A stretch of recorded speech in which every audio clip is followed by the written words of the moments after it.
Prepared to face the wrath of the masses, youth send shocking message to Governor Hope Uzodinma.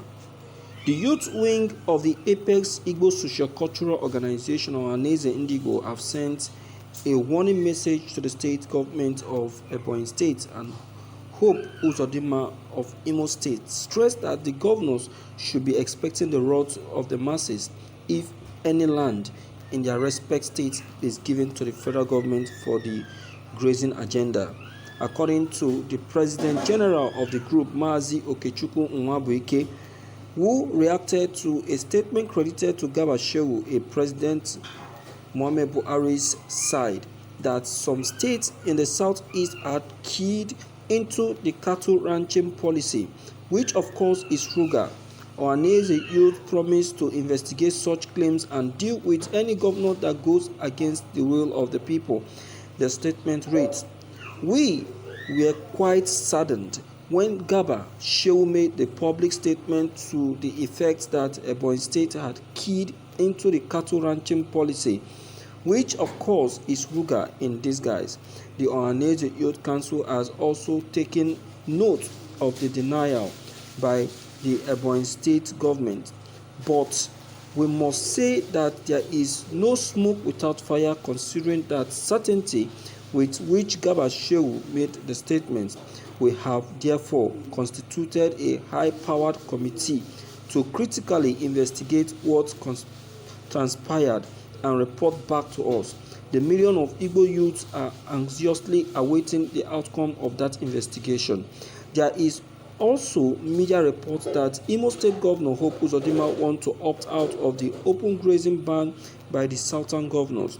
For those reasons, we caution that nothing will make us allow any governor to trade away the future of Ndigbo with selfish political ambition.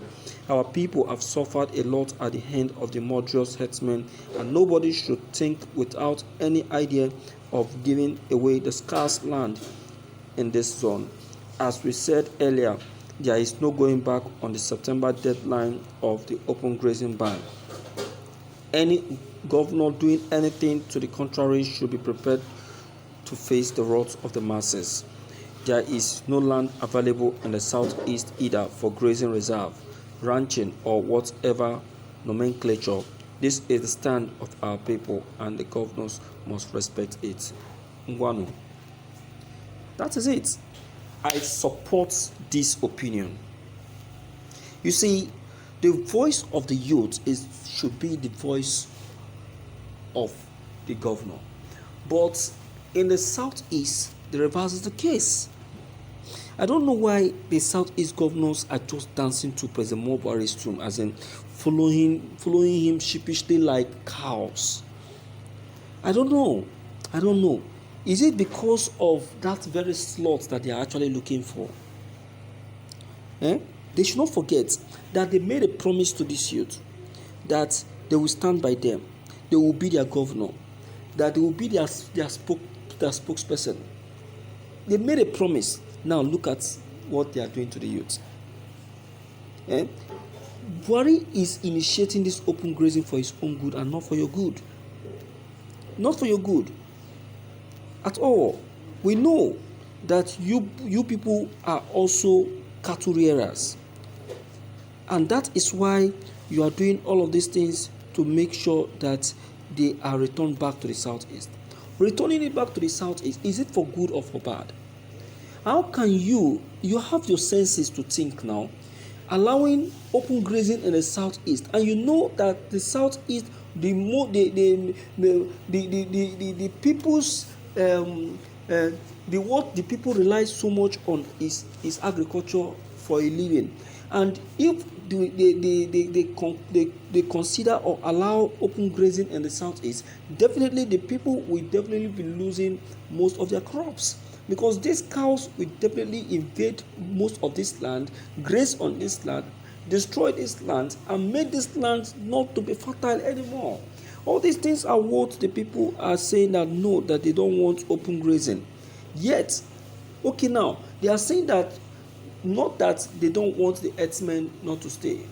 For peace to reign, the herdsmen can come to stay, but if they can practice ranching, ranching. That is what he said. But the Buhari said no. What is Buhari to decide for the people?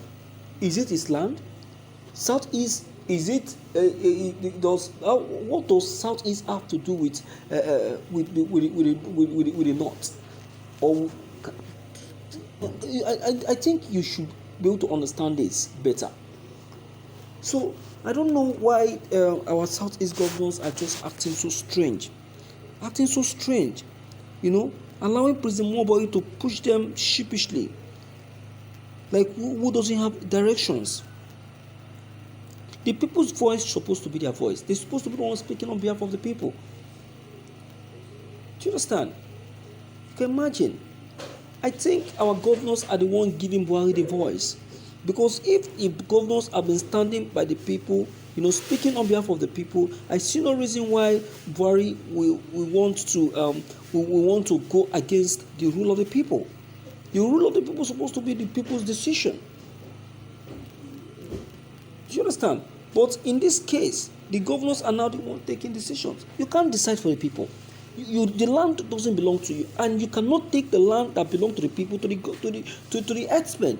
The same craziness Uzodinma applied by taking the land that belonged to Imolite and gave it to the Fulani herdsmen for a cattle market. Can you imagine?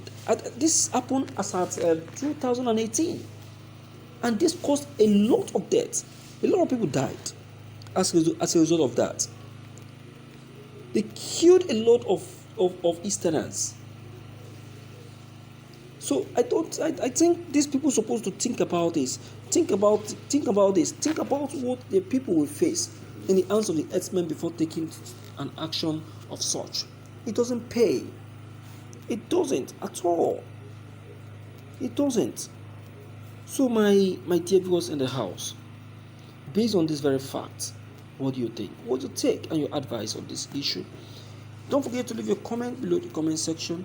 Click on the subscription buttons as well as the bell buttons to get updated each time we upload any new videos. Thank you.